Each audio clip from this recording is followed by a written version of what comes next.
Enrique told me he was having like issues with place. I think maybe we turned the number up too high maybe to get him into place. And Steve was mostly doing plays because he's at home working and I'm usually off doing other things. So, although I did, before I got a response from my question, I thought, well, I'm going to lure him with food because that's what, and it worked. Yeah. So, and then the answer I got back was basically use treats Sure. to get him into place. But So he was avoiding going to place? he would rear back Okay. and be like trying to get out of his collar Sure. and just did not want to go. Okay, so. But then once he got there, he would be frozen. Sure.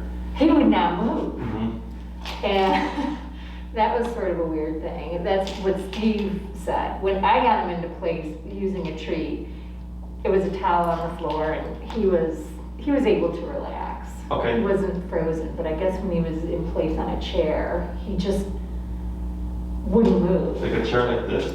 Oh no. Bigger? Like a comfy lounge chair. Gotcha. It's something he sits and lays in all the time. Okay. But never has been forced to lay in it. Yeah, I mean, that could be part of it is like, because dogs are typically used to just freedom within the home. That when you start to tell them like, all right, you gotta sit still for a bit, that can be a little bit kind of shocking. Or too much pressure to go to place. Yeah. That it's causing an adverse reaction. So the same thing happens with recall. If we put the dog under a lot of pressure, they're gonna go opposite. Right. Okay. Now, when it comes to recall, if we ever see that, we always make the dog work through it. Like we wouldn't adjust the power. So if I accidentally push it to 100 and I tap him and he's like, oh, it's too much, and he runs away, I wouldn't dip it. I would keep it at 100 and work him through it because in an emergency situation, you might be up there. When it comes to other obedience, if that happens, like let's say you're working with them, you accidentally, his number's typically 35 for place and you jack it to 70 by accident, and he rears back, you would actually, my advice is to actually work through that at that same level, okay? So logically, yes, we should go down, but my whole thing is like, if you ever have to put your dog under pressure and they're kind of taken off by it or kind of confused by it, and we go down, they don't learn how to work through it, which then also affects like recall later on. Because anytime the dog learns, if I feel this, I don't have to do it. If there's 6 commands, so 5 of those 6 commands, we're like, okay, we're gonna dip it down because it's too much. He starts to pick that up. Right. So now, once I work the dog through it, and he goes to place, I would then adjust it and go down lower. But in that moment, I go, okay, well, we're here now. And before I got the treat, I was pulling on him and he would have slipped out of his collar. Yeah, so 2 things there would be, we don't want to do the work for him. Right. It's just enough to guide him. He's bucking back and we're just tapping and slowly pumping it up until eventually he pops forward. Oh, okay. So just keep the pressure and increase the number. Yeah, you have to make him overcome the resistance to the collar. Okay. So that's like when today, you'll see it, is we're gonna give just gradual direction, but the collar's gonna ultimately make him make the decision. Now, if he's gonna pull back where the collar's gonna come over, your collar's too loose. Yeah. So let me just fix that. Yeah. Because at any point, if he decides to buck back and your collar's too loose and you're outside, that's a bad situation. Right. And these snap buckle collars, Yeah, I actually bought him a new collar and I didn't have him with me and I thought his neck was bigger than it was. It's too big. too big. So I'm going to take it back after this session and get him a buckle collar, Yeah. leather buckle collar. Okay, so we've talked about that already. Yeah, Okay. it was one of the first things that you mentioned in like day 1, and then we were using the prong collar and I thought, oh well. Not really gonna need it. We're using the prong collar, so I don't need to worry about changing. Sure. Anyway. That's fine. So that's, but yeah, anytime that happens, as best you can, try to work through it. If you feel like it's kind of pointless, stop what you're doing, take a note of what you're at, whatever, and then we would review it. Because I don't want to leave any dog, any loose ends, because come a situation where you have to make him think about it, make him think through it, Yeah. It's almost always, anytime anybody's told me something, it's always the collar's maxed out. So, but we're still early in the training process too. All this stuff is always take your time. But at some point with the recall, I don't know if I talked about this before, like you would go out with him, let him be Hank, have him on a long leash just in case, and then maxing out the collar, and then practicing, like just remoting with no words, no warning, nothing like that. Oh, no, Just we didn't completely talk out of about the- the Yeah. no words or. Yeah, it's completely out of the blue, and you have him on a long leash because we know it's gonna suck, and I'll max out the collar, and it'll be a normal day, and I'll just tap, tap, tap real quick on 127 and see what he does. And if he like pops up, he might yip and yelp or whatever, but then he starts beaming back to you, attaboy, good job, and then we just forget about it and we go on with the rest of the day. Okay. But that kind of tells you what his response is gonna be. He's been really good with recall. Good. In some cases, the 127 will catch him so off guard, it'll push him, and they'll start to run away, which is why we do it on the long leash. So then if he tries to run away, I'm still at 127, walking him through it until he comes running, and then praise, and then forget about it. Okay. But it's part of, it's part of proofing in my theory of training. Because a couple of things would be, if he's never felt maxed out power, he might freak out. People tend He to. has not. Yeah. He hasn't been above 100. He hasn't, I don't think he's been above 80. 80? Yeah. Yeah. I think I remember like 70s maybe the first Yeah. class or something. The other thing is for the owner, they tend to feel bad or feel stressed because they know what's going to happen. So then in a scenario, like if you do that, then come a scenario where you have to do that. He's already been exposed to it, you've already been exposed to it, and you're much more likely to be successful there, as opposed to we've never done it. And now you got to think on the fly, and now you got to make him return while something's going on, and you're at 127 trying to make that happen. Yeah. That's even more stressful. And I've had that happen to clients too, where I had one client, before we did recalls, the third class, their dog took off and ran into the street from the park. And she had to crank it to 127 continuous. And she did that, and her dog just jumped up and it hit the ground, beamed it right back to them. And she's like, I don't know if that was correct, but I didn't know what else to do because he was gonna hit the street. I'm like, it was a gamble. Yeah. Like either he would have hit the street anyways, or you do 127 continuous and it's 50-50, he's either gonna run back to you, he's gonna keep doing what he was gonna do anyways, which was run to the street. In her case, he went 80. So I was told her, like, that's fine. I was like, because that's what. That's what you wanted him to do. Yeah.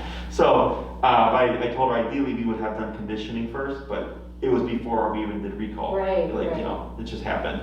So things happen like that. But that's what you would most likely have to do. So it's just and this is in a couple of months, like condition, so he's had so much of it that most likely he's just gonna return. So even my Chihuahua, like I've accidentally hit him on 100, and he'll just, and you'll see him jump up, and he'll run right back to me, like no questions asked. Same thing for my pet. Okay? Anything else? No. Okay. And how's everything else going with like reactivity and stuff? Good? Yeah. Excellent. So does he know down just from stuff that you've done? Oh, yeah. He knows down and sit. Okay. So go ahead and just show me how you get him to lay down and sit, okay? Okay. Fine. You.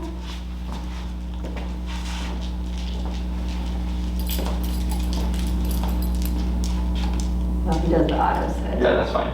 Down. Down.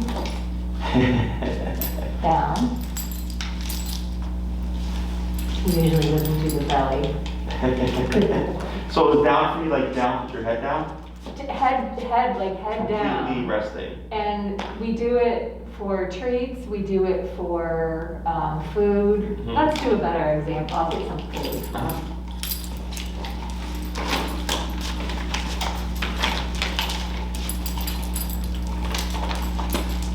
Down, Oh, that's good. down, head down.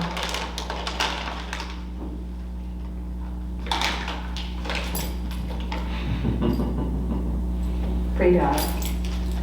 He has a really good down. Good. So what we want to do here is we want to put pressure behind that. Okay. So he knows it, which is good. Makes life easier. But like, let's say you went to a restaurant and you're at your place and you want to move down. If he gets up and you remote him, dogs don't tie those things together. If he gets up. If he gets up, correct. You have to have shaped the down with pressure or reshaped it. Okay. So right now he knows it like with the food and the point to the ground, right? So think of it as like he's learning down in another language. He knows it with the finger point, he knows it with the lure, he knows it with the word, but does he know it with the tab is what we want to do here, right. Okay? So you're gonna bring Hank to your side, and then what's our number currently at? 50. Let's go down to 18. Ooh, 18. Yeah.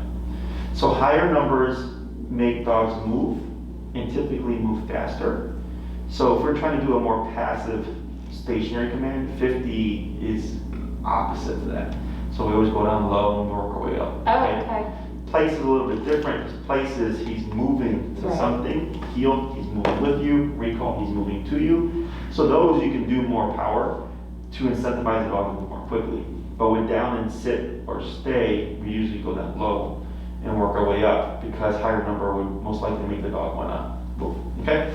So you're gonna, with your left, with your leash, what you're gonna do is with your left foot, you're gonna have your remote ready, and you're gonna step on the middle of your leash there to kind of put a little bit of pressure on the back of his neck. I'm not gonna say anything here.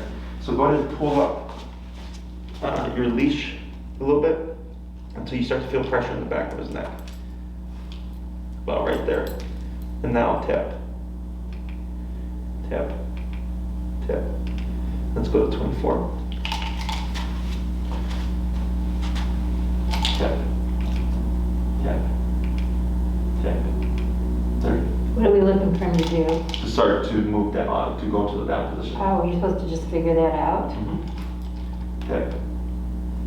Tap. Get out. Now feed. What a good boy. How does that work? So because he already knew down, it's familiar. Okay. Okay, so if he didn't know down, But maybe. lying down is not what we want. What Or this, do we care? me personally, I don't. Okay, I care about function, not the aesthetic. okay. Okay, so if he will hold the down like that for 2 to 3 hours, I could care less. Okay. If he rolls on his back and he'll sit there for 2 to 3 hours, I could care less. I just don't want him to stand or sit up. Okay, so if you want it to be more strict, you can. However, you might lose some of the. No, I'm good with whatever. Okay. Down, like if the down is meant to be something where he gets there and has to be there a while, then I'm okay with. Yes, because this is just him being comfortable. How is it different from stay? So Is that usually a seated, stay is seated? So the way stay is used is we can only use it over commands we've layered remote over, okay? So when we did the heel, because we taught the auto sit, technically he knew sit with the collar, he just didn't know it verbally yet, okay? Because the auto sit is tied to the heel. So then if I said stay and stepped away and he tried to get up and I corrected him, he's already familiar with the sitting position and he would go back into it. Once we covered the place command, you could then layer stay over that. So like let's say Hank is laying on his dog bed, he chose to go there, I could say stay. Because he knows what place is, okay? And if I have to correct them, he would know how to correct the problem. If we had it taught down with the collar, you cannot use the word stay because you have no means of reinforcing it. Okay, so stay means keep doing what you're doing. So the example I use is I had my own room growing up. I could go in and out of my room whenever I wanted, okay? But sometimes my mom would say, Jesse, go to your room, don't come out until I give you permission, right? I had no choice but to perform the behavior. Or if I was already in my room, my mom might come by and say, hey Jesse, I need you to stay in your room. Can't come out until I give you permission. But I was already doing that. Does that make sense? So I can do it by free will, I was doing it already, and she decided, hey, I need you to stay in here, and then there was go to your room as an action, okay? So place, down and sit, or perform that behavior and stay in that behavior, okay? Stay is implied. Stay is the dog is already in the behavior, and you need him to now hold it. Does that make sense? So like, if he was on his dog bed, I've had people tell me like, do I pull the dog off and then say place? I'm like, technically yes, because the dog has to do, place means go to your bed and don't move. So if the dog's already there, it's not going anywhere. So stay, I mean, place doesn't really apply. Stay. Does that make sense? So stay can be layered over the sit, the down, or the place position if he's already in it on his own accord. And then you're deciding, you know what, I actually need you to keep that now. So I'm gonna say stay, and when I say break, you can't move. Whereas if he was just on his own, if he was in the dog bed on his own, you do whatever you want. Jump off, jump back on, you know, whatever. So stay is what makes it an actual command, and then you would reinforce it like that command. So if I told him stay on the dog bed, and he tried to sneak off, I would tap him, and he would go back on again. Right. But we've already covered it, okay? Because with the down, if I said down and he got up and I tapped him and I never layered the collar over it like we're doing here, his response would most likely to be to move away. So that's why we always do this first. Because like right now, if he would have said down and he did it, there's no space to put the collar. Okay, so that's why we're removing the word, going to the leash pull with the tap to start reshaping it. And then once he associates tap can also mean to do this, then we layer in the down. Okay? Can I down him without the collar? Yes, unless you're needing him to hold it for a period of time. Okay. So collar makes things mean something, right? So if you told And he him, knows when he has the collar on. Like, I'm not sure he knows yet. Like, he hasn't tried to move away from when we put that collar on. okay, most dogs learn it, you know, because it's a very distinct feeling of like two probes in the neck. Let's say you're doing sit down, play stuff with food. It's just fun time, right? Who cares? But then when it's like, hey, down and don't move for the next 2 hours or so, Right. that's where the collar comes into play. Okay. It also depends on if there's stimuli. So if you're just like at home and you're reading a book or something and there's nothing going on and you know nothing will go on, you may not need the collar. Just because there's nothing to contend with. Yeah. Okay, so if like, let's say, I guess I was just thinking about the home stuff, or like priming for the practicing at home primes you for when you're out at the restaurant or Correct. whatever. so what I suggest is like, because we've done place, right? Is if you feel place is good or getting better or. I feel we still need a lot of work on place. Okay, so you keep drilling place, okay? But once you get place to the point where you want it, then you can either switch and use this as the replacement, okay? So then I go, okay, I know he's good with place, and we'll keep doing that, we'll keep practicing on occasion, but now we're gonna really focus on down and don't move. And then you kind of isolate that and really work on it, applying it to when you're eating dinner, you're working from home, you're watching TV, it's replacing place. Okay? Got it. So But it's slightly more casual. Is that right? the down Yeah. is more strict. Oh, is it? Oh, Yeah, because you okay. cannot sit, you cannot stand. Oh. Place is more casual. Place Oh, I is, see. Okay. yeah, sit, stand, lay down, just stay on the bed. Okay, I guess I was thinking because place is a perimeter, Mm-hmm. and because we make him go down when we're eating dinner, Mm-hmm. he has to be down with his head down. And On he's- place or just like this? He's not place, just down like Okay, this. so you're already practicing it, right? That's good, because now you already have, there's already kind of a foundation there. Yeah. What you're doing now is with the collar, you're teaching them down is down. Down is, yeah, because he's not, he'll pop up if he thinks like, oh, they're gonna get up now, it's time for me to Sure. follow them into the kitchen Mhm. or whatever, you know, oh, now I'm gonna like give myself puppy eyes because I want food Mhm. thing, which of course he'll do, but he is, I would say 70% good with the down at the dinner table. Good, this is gonna make it even better. Good. Okay, so like I get a lot of dogs that are trained on positive reinforcement, food only. Mm-hmm. And they'll say the dog's great when they're training or they have their treats and stuff in the house, but as soon as you go outside, everything goes out the window. And as soon as we put in collar, all of a sudden, all that stuff the dog was taught starts to come into play because now there's sort of consequence. So positive reinforcement, if it's sit and he doesn't do it, he just doesn't get the treat. That's not a consequence to a dog. Like a kid. You know, if mom was like, hey Jesse, do your homework, but you won't play with your friends for a month. I understood that and could apply that consequence, right? Mm-hmm. And I would do my homework to avoid that. Dogs don't. He's like, all right, you don't get food. All right, like, who cares? That's where color comes into play. Because now it's a consequence for not performing the command. Right. Okay? So what we're going to do here is we're going to just repeat that a few more times of layering the collar just like you did with the remote. Okay? Let me get some water. Sit.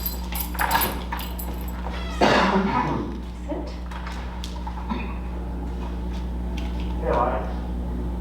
How do you get lots of water? Stay. Sit. Sit. So what might happen is this. So go ahead and bring your leash out from under him. Just slide it forward. Okay. Yep. So if he prematurely downs, we will counter that. Okay. So it's super common. So since he sat up, you can go ahead and let your leash go slack so you can put pressure. And then just a tap on the collar there. Good. And then praise and treat. Good boy. What an awesome dog. Yeah. Good. And break. Break off. 3 more.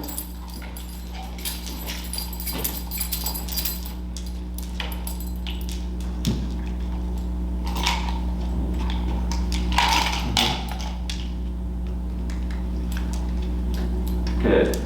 What a good boy. I don't know why you keep rolling down on your belly. Good guy.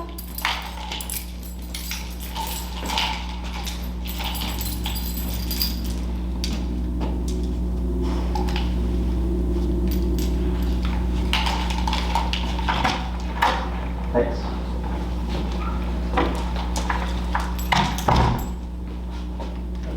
Just wait a moment. Wait a moment. Oh, wait a moment. Yeah. So, there you go. Now feed. What a good boy. Yeah. How many taps was that? A lot. So- Probably like 6. Do you know why that happened? He got distracted by you. Okay, what else? I don't know. Maybe too many taps, Too not fast. high enough? Too fast. Too fast with my tapping? Yes. Okay. So remember, higher power makes dogs move faster. Faster rhythm can also incentivize the dogs to move faster. Got it. Okay. So here, when there's a tap, tap, tap, right? His brain doesn't have enough time to like go into the position. So, in horse training, there's a saying, if they're blinking, they're thinking. So when they try to teach the horse something, you can when they're processing and thinking, you see them blink. For dogs, it's similar, but they fidget. Okay. So here, when So you- what was he doing, fidget-wise? he was trying to figure out what to do. So he was doing this. So that's where you saw the back up. Yeah. And then he's like, okay, then he got caught by the leash, and then he went forward. And that's why I was like, wait a moment, because I could see him thinking. So when you see him doing this, that's him thinking, what do I do in Trying to response? figure it out, and I was like totally too aggressive. It was too quick, right? So what we do is, if I tap him, and okay, if he's He's been like having a lot of regurgitation today. Just, interesting, okay. it happened this morning in the bed. He had eaten, I was still sleeping. He came in the bed, I roughed him up, he regurgitated. Oh, Then he went in his crate, which he hangs out in, uh-huh. and got that all stinky. So I took all of it and threw it in the wash, and I think it freaked him out. He's like, what's going on? Like maybe he thought he was bad. I mean, he wasn't like reprimanded at all. It was like, oh buddy, sorry, now we have to wash all this. And Sure. he was acting really squirrely. That's interesting. Yeah, so anyway. It happens. They I might don't know get what's the going rules on that's with thrown him. up. He used to regurgitate a lot when we first got him because I think it was a nervous thing. Yes, sure. So in response to the tap stuff, if you tap him and you see him kind of shuffling around, you lay off because he's thinking. Okay. Okay, and then the moment he stops, and let's say he sits, that's the decision. So now we tap again because that's not the right decision, right? Right, So then got he it. shuffles around again, and he does this. So wait for him to Exactly. stop.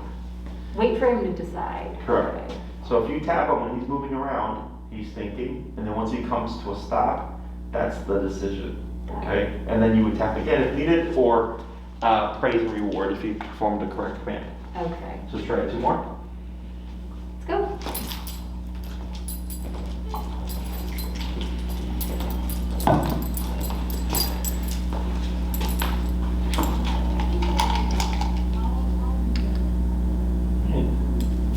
That's the thinking. Tip. That's the decision. Tip. Yeah, a little bit more pressure. Tip. There. So you see the difference? Boy.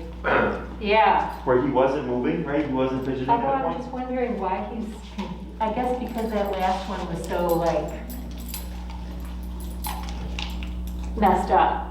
The Well, one here he before was- this one was so messed up that he wasn't, again, sure what to do. He was distracted because one of my trainers is outside, Okay. so he was looking that way when you were attacking him. So his brain was so involved with that he wasn't perceiving the tap to go into the down position. So that's where we would go up on the power, but he responded within a couple of taps, so Okay. that's fine as well. We'll try one more. Let's go.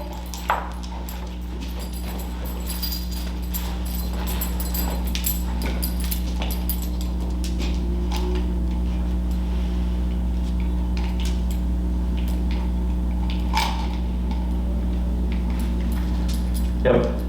There you Good go. boy. Yeah. Awesome. That was the best, Hank.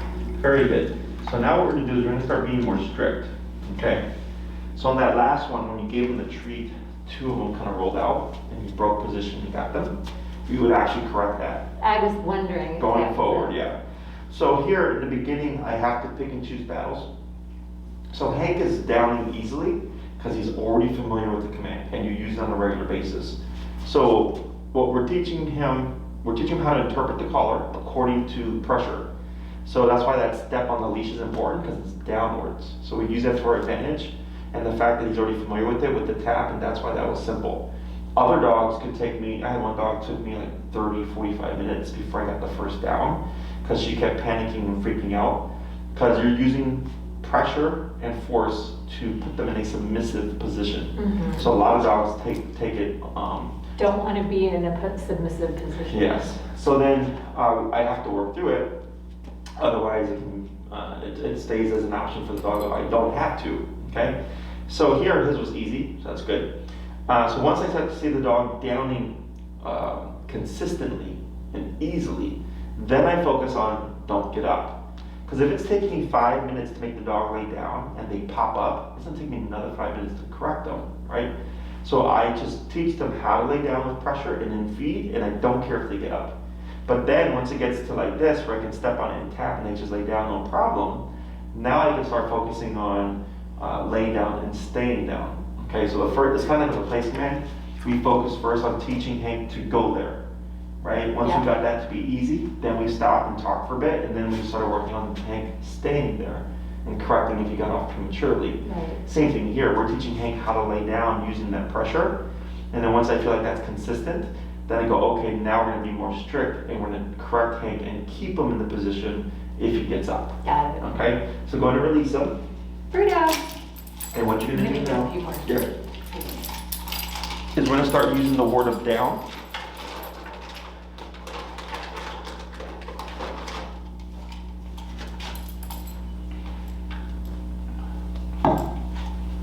Okay, go and bring it to the center, good.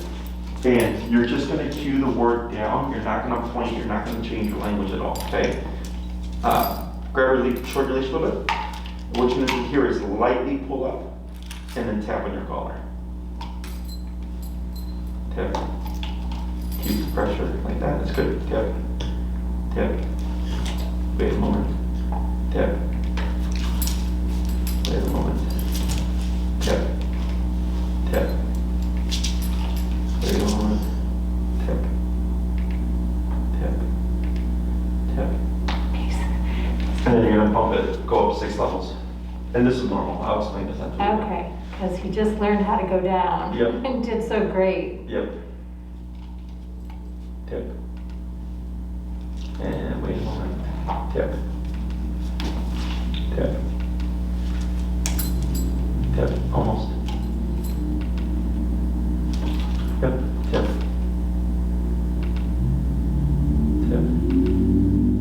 tip. Bump it 6 levels.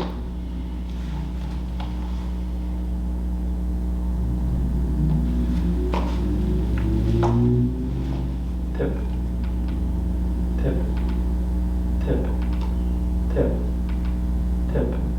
Bump it. Where's the number now? 42. Okay.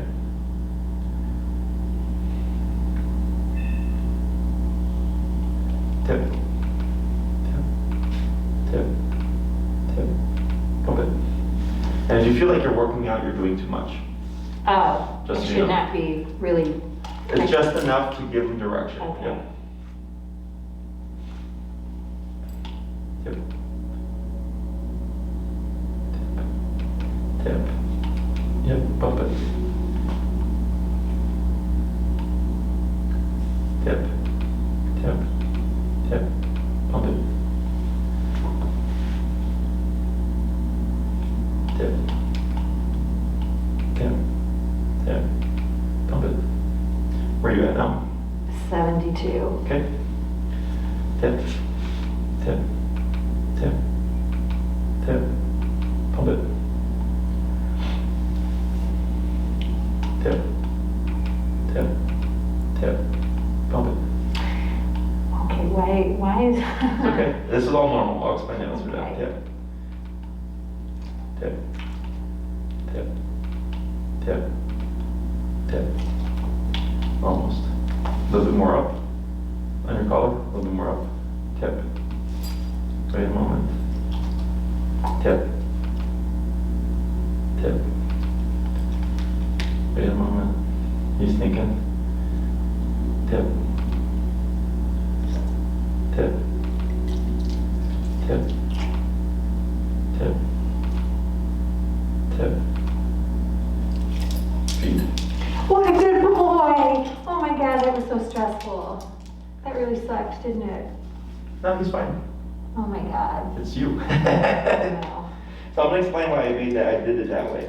Okay? Good boy. So this is similar to the place thing, except he wasn't bumping back, right?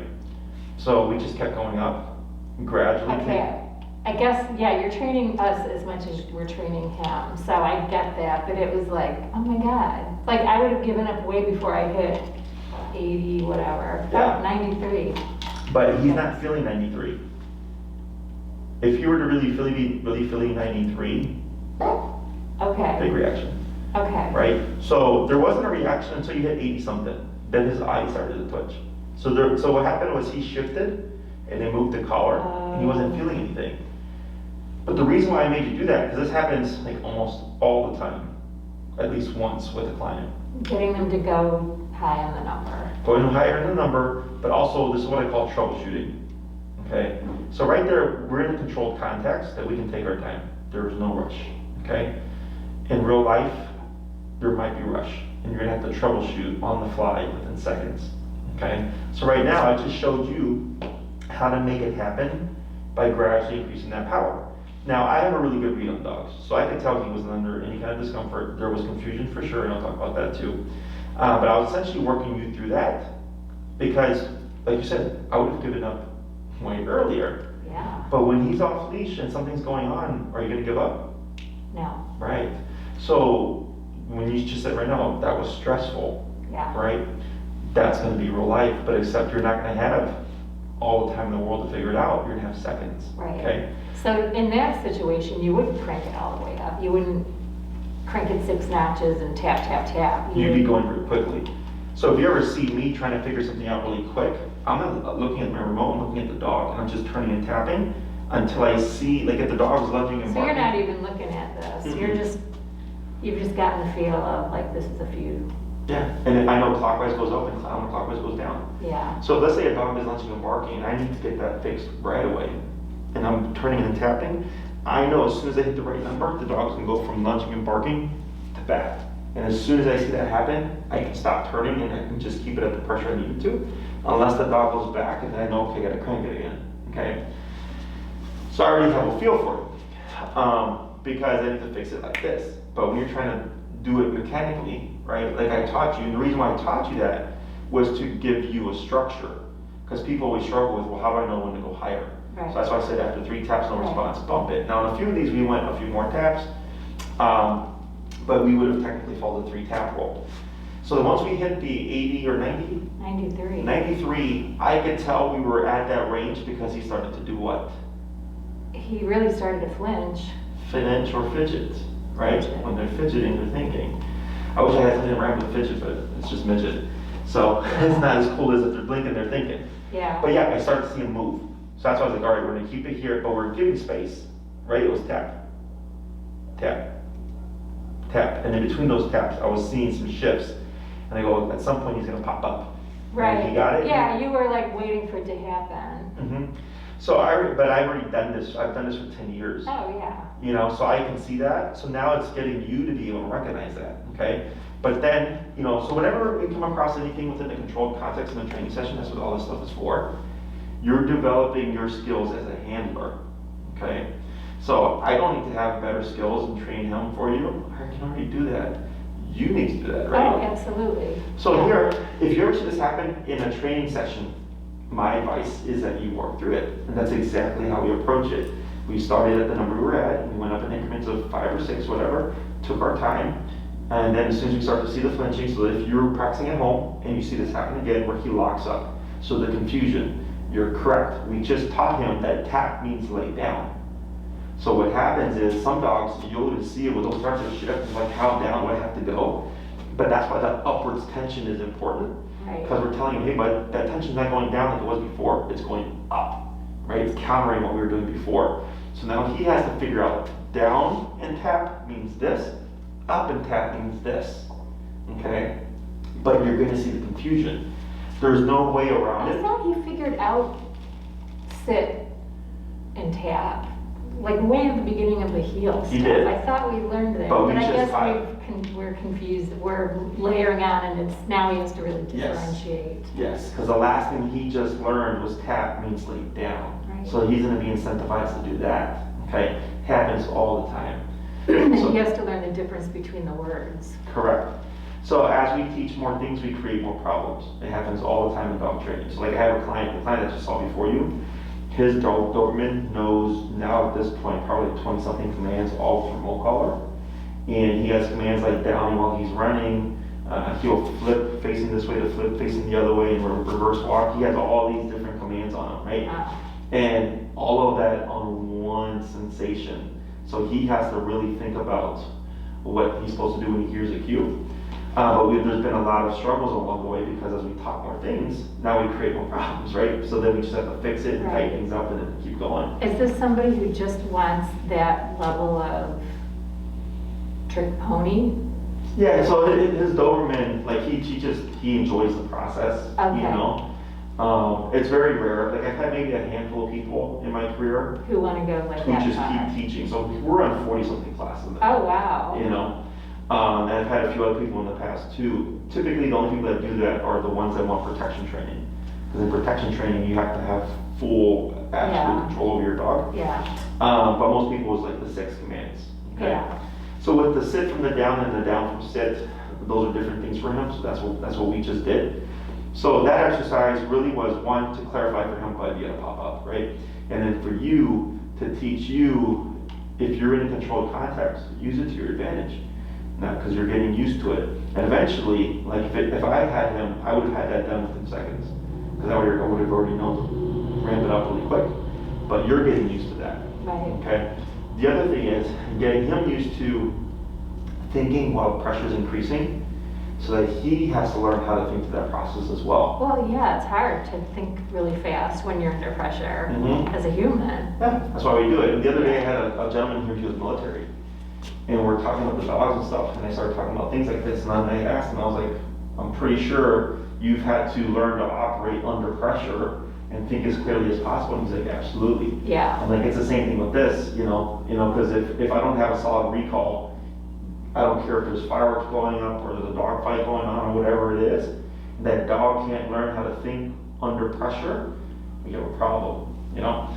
So people don't really think of it that way, yeah, but I've heard so many stories that I shaped my method to include these types of things. right. Okay, so all that was fine. He's not under stress or anything like that. He was just confused. and then we work them through it, and then now we would dip our number back down to what it was originally. Because now 93 would most likely be much too high for him. So well, we started at 18, but then we got to like 30. Yeah, you would go to the last number we were at prior to the escalation. Okay, I think we were like 32. So now what you're gonna do is, without changing or pointing or anything like that, is you're just gonna say down, okay? Down.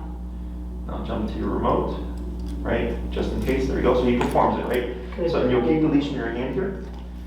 Good, and then you're gonna say free dog. Free dog. And we're gonna circle around and repeat that 4 more times, okay? And then you wanna have your remote ready just in case there's a delay, so we can kick in with the tech to reinforce the command. Down. No point? Oh. It's okay, good. Free dog. 3 more.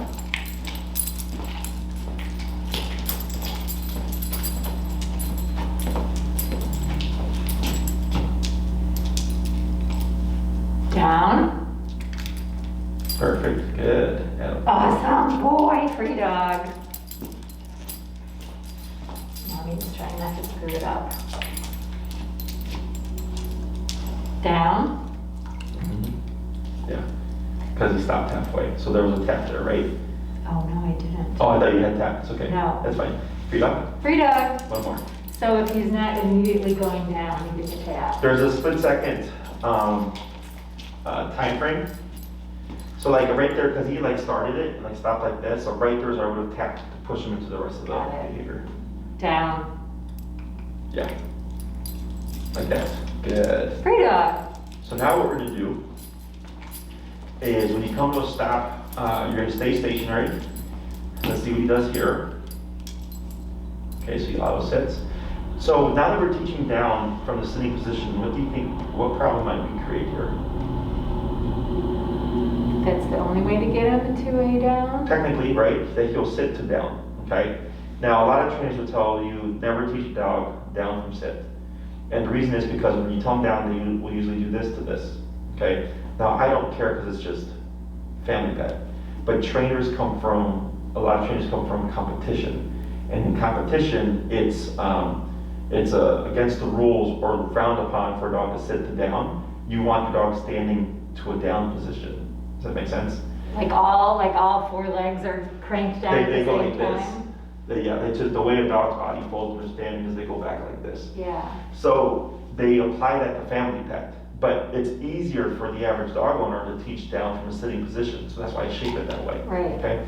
So here what we're going to do is the problem that we're creating is because if we were downing him from the sit, if you're in a heel and you come to a stop, he might go sit to down. He's going to assume it. Okay. So if you see that happen, if you're in a heel with Hank, and you come to a stop, and you see him put his butt down, and he starts to lay down, you would correct it by doing what we did earlier. Tapping Is you would and lightly pulling pull up. We wouldn't say sit because he's not in a sit, he's in a heel. So you're tapping and you gradually bump it till he props up, and then you relax. He tries to lay down, you tap him, he pops up. And what you're teaching him is, hey, when we're in a heel, it's auto sit, not auto sit and auto down. So you're removing an option. So the problem we create is he auto downs from the sitting position, and they're in things like heel or whatever. We correct it by applying leash pressure and tapping without any kind of verbal cue to teach them, hey, when we're in a heel, you don't jump into the down, okay? I see it all the time, it's just part of the process. Yeah. So like right here, I had you stop and I started talking because I wanted to see if in the meantime he would auto down, okay? Which he didn't, so that's good. I'm surprised he hasn't because I feel like he did it all throughout our trainings. Mm-hmm. When we would get into the talk mode, he'd be like, all right, and he Sure, would just lay down, Yeah. right. So now go ahead and cue him. down. Good. And then here, what you're gonna do is, you see how he kind of stepped over his leash? Mhm. Is I'm gonna have you take the leash from under his arms there, but then he might get up, and if he gets up, we'll have to correct that. Tap, tap, tap, tap, tap. So you'll stand up, yep, tap, tap, tap. Like that, okay? So there, you went to grab the leash, and like I said, he broke position. You started tapping, so that he's thinking, okay, what do I need to do to turn this off? Right. And this is why what we did at the very beginning of the class is important. because we opened him up to another option in response to the tap. So he backs up, and he's like, all right, well, I'm gonna go back in heel position. Tap's still happening. Okay, well, this is incorrect. What's the other thing I learned today? Oh, this. Pressure goes away. So he just learned that he was being tapped for breaking the down position because you're moving the leash. Okay. Now, most people go, but Jesse, that's unfair. I moved the leash and made the dog get up. I go, it doesn't matter. Down is down no matter what's going on. Okay, every command we give, it does not matter what's happening. The dog is technically supposed to hold it. The only time I give leniency is if, let's say, we're in a heel, we're passing by a dog, and I have a reactive dog here, okay? Is that the dog might come over to this side as they pass the dog and then pop over here. That is technically breaking the heel command. However, behavior is more important than obedience. That dog just said, hey, this is coming. I don't like it. I feel uncomfortable. I know I can't be reactive. So instead, I'm gonna give space. Oh, so that's okay. Technically, I allow that in the Okay. beginning because the dog is making a better choice than being reactive. Right. Okay? But then over time, I will start to take that choice away, and it's just you have to just pass by and deal with it. Okay? Does that make sense? Yeah. So I make exceptions to things when it's involving behavior, but if it's Yeah. just strictly obedience type stuff, I'm really strict with it because there is no other option but to perform it. Okay? Got it. So now you're going to cue the word of sit and then tap and then lightly pull up. Sit. Yeah, and then light pressure. Tip. Tip. Wait a moment. Tip. Tip. Tip. And praise. Good dog. What a good boy. Could you see each individual choice? Yeah, Mm-hmm. yeah. Shift around, point that way. Yeah. Which I don't. He's like, how do you want me to I down? don't really That's all get- that was. I don't really get the shift away from her choice, but Yeah, but this is all you see it all the time. Okay? Yeah. So now you're gonna cue down. down. Wait a moment. Tip. Go ahead and reward the speed. Good boy.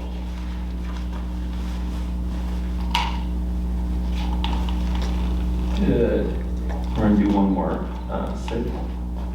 Okay, I gotta reload my. Oh, Can I tell him to?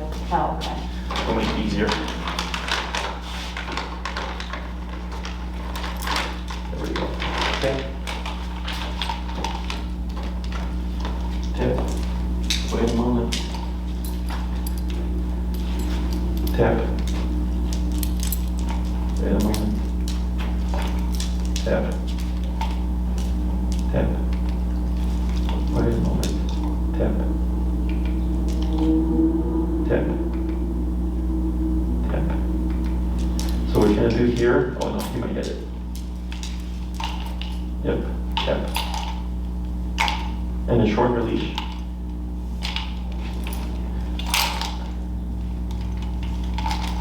Tap. Wait a moment.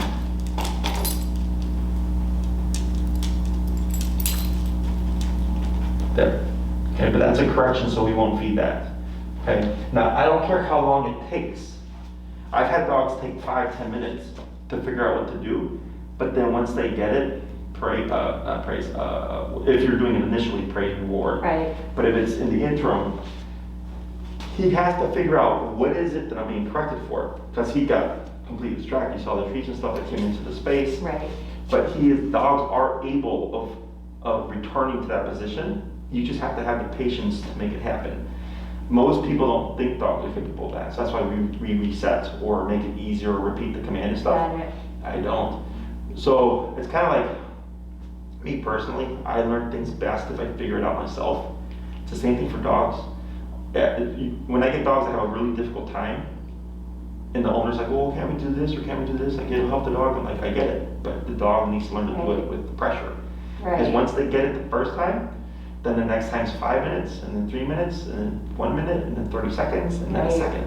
Well, then having somebody bark the same like command to you over and over again while you're Which is what still most trying to people do. figure out what it is.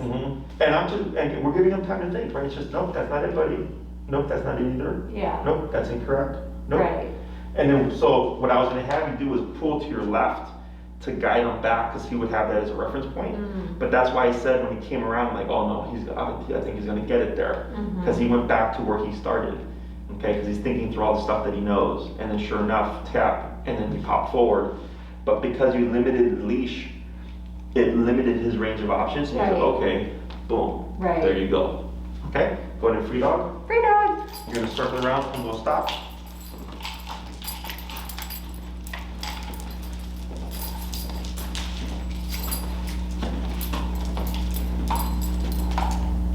Good. We're gonna wait a moment, see what he does.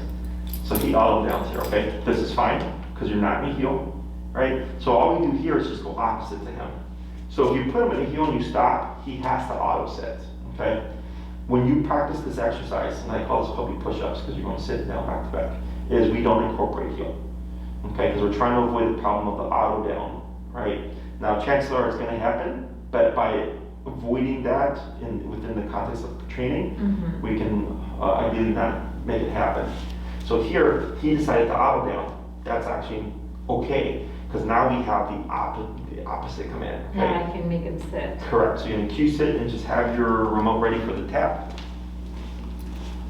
Should I be pulling the leash before I cue, or? You're gonna cue and then you're gonna up and tap if needed. Sit? Tap. Wait a moment. Tap. Tap. Tap. Tap. Tap. Go ahead and bump. Tap. Tap. Tap. There it is. And praise and feed. Good boy. So even if it takes a bit, you're still gonna, because he did it on the first go, it just took a little bit. There we go. It's only if he sits up, lays down, you have to correct him, that we wouldn't feed, because that's a correction, okay? And he knows the difference. Like, Oh, between like, yeah, like going back into it, whether or not he knows the difference is arguable, but it helps incentivize him not to, if we pop him up, not to jump to the next one until we actually cue it, okay? down. Wait a moment. Short release. Bring them in. And keep really short, like that. Okay, I'm gonna have you shorten it up a little bit more, like that. Okay, now here, just tap. Now wait a moment. Tap. Now let's let go. So here, if you down, you want to have your remote ready, and I'm gonna have you short release as well. Because what happens is when you give slack, it opens up options. So then, so earlier, like right now he went forward away, right? Mm-hmm. And then earlier he kind of went around you and stuff. So when you shorten the leash, you can go forward a little bit, you can go backward a little bit, but that's about it, okay? So we're keeping them contained. Got it. Because now that we're making it more complicated by adding the sit as an option, is by limiting that range of motion, he's able to figure out to lay down faster. Okay. Okay. That makes sense. Go ahead and stand next to him. And then you're gonna cue the sit. Sit. Mm-hmm. Tap. Tap. Tap. Tap. And to your side, tap. Tap. Turn, tap, tap, that was good. Tap. Lightly up. Underneath. Tap. And relax, praise. Good boy. Good. The whole time he's thinking. Okay. Now your best bet is always to anchor, because he's using you as a frame of reference. Anchor. Like don't move. Okay. Okay. So when you move forward, remember you lock your leash and make him accommodate the situation as opposed to accommodating his situation. Okay. Because so the reason why we do that is by keeping the picture the same, it helps him figure it out better. Got it. But the moment you start moving, so that's why, like, let's say with It's just recalls. adding another thing for him to think about. Correct. So like on recalls, when people call their dog, they tend to turn. So it'll keep the dog moving, you know? So like, not just stop. Let the dog come to you and let the dog make the decision. If the dog's decision is to keep going, then you would turn to correct them. If the dog's decision is just come around you and sit next to you, then we don't need to do anything, okay? So we'll try that down.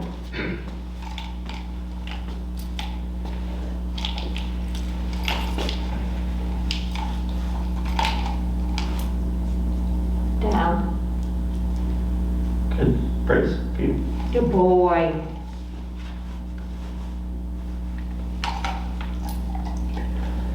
And sit. Sit.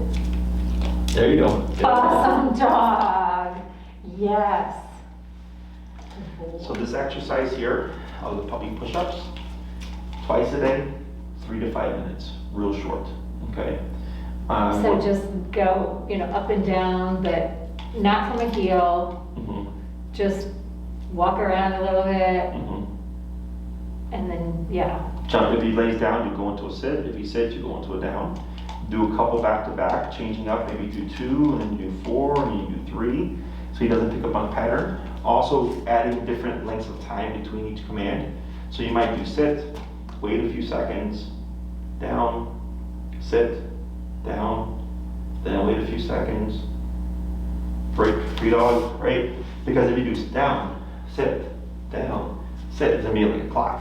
Or he's just gonna be like, all right, I know. He's gonna catch the rhythm, he's gonna catch the Yeah. rhythm, okay? So then I change length of time or the number of times I repeat back to back, so he doesn't pick up on a pattern, okay? Once you feel like he's spot on and you can say down, boom, sit, boom, you don't need to do it anymore, you just apply it. So the purpose of this exercise is, you bring Hank, you sit down, plop. He just goes, as opposed to down and needing to do all this extra stuff.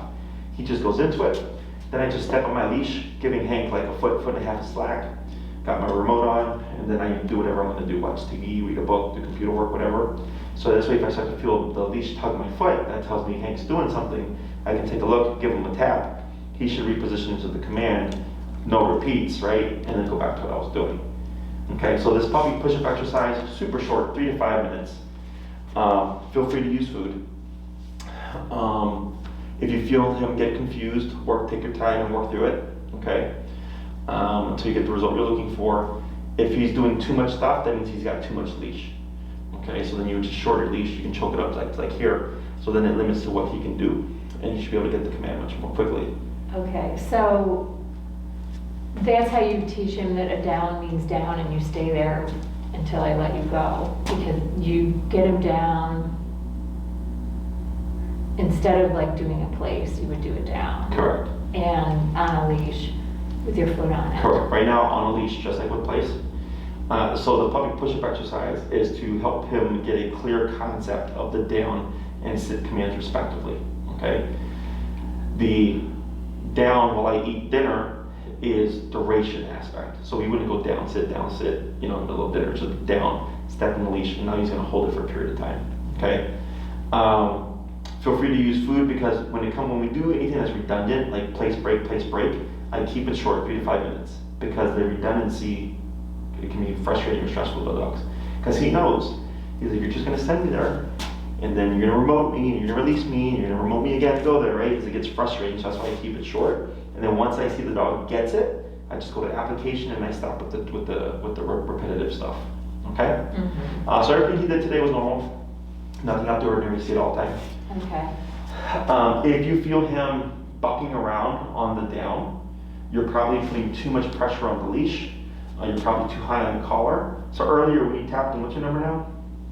We're still at 37. 37.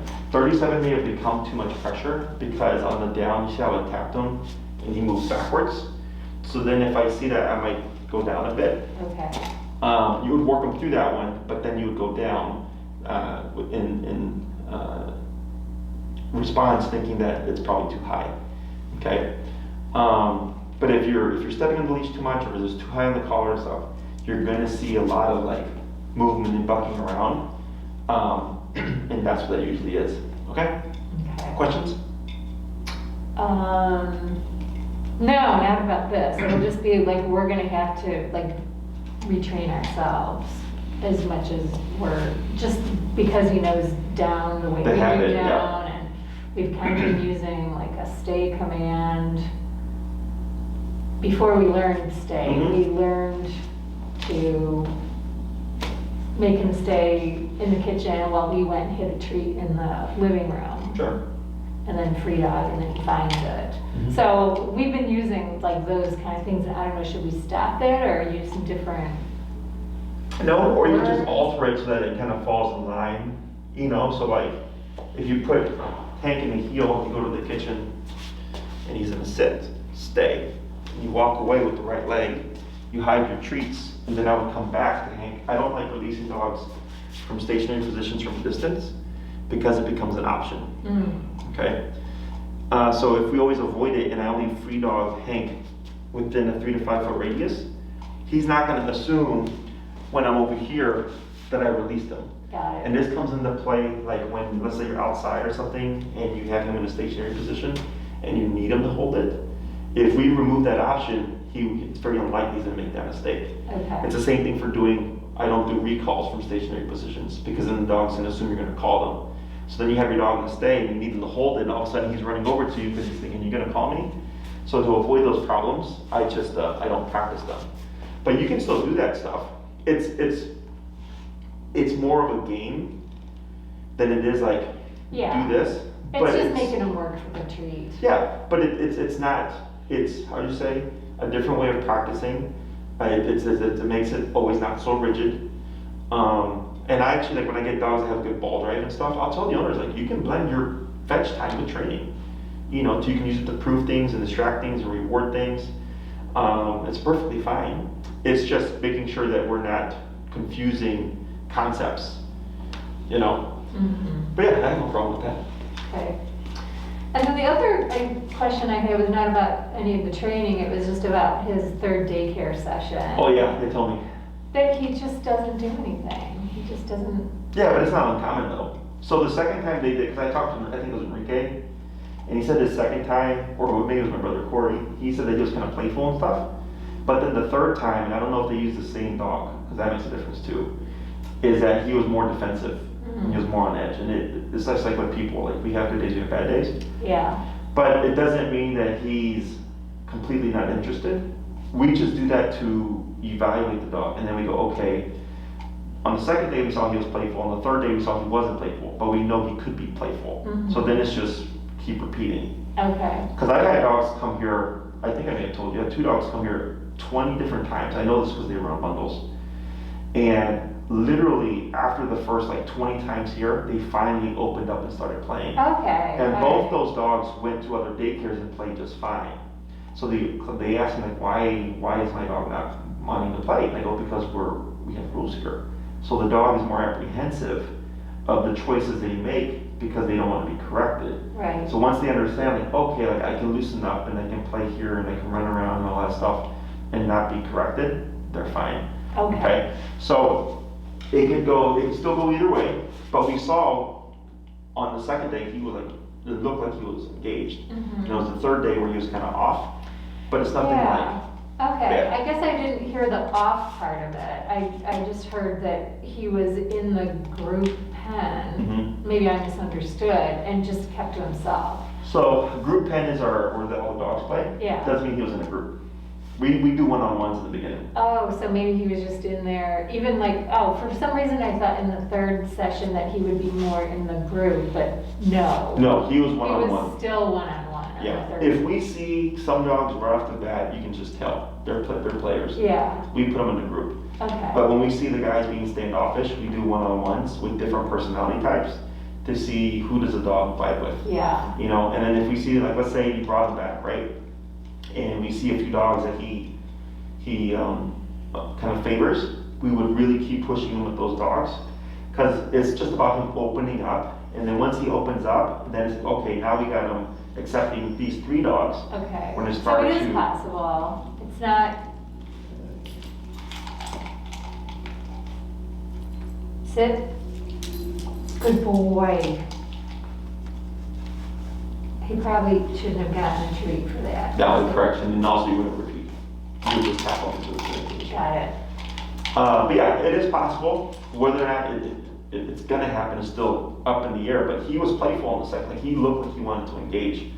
And then the third day, I don't remember who they used, because that's also a factor. Sure. But Yeah, it's I really saw just- one of your videos where you had the dog is a gray pit bull. Mhm. Maybe Doug is the dog's name.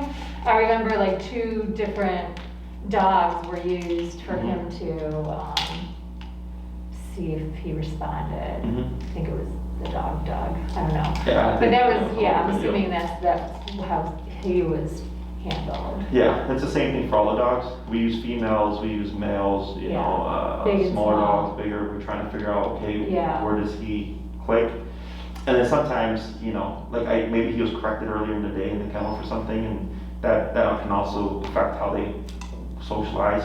Got it. So yeah, it's up to you. But my handlers didn't notice anything that was like we get dogs.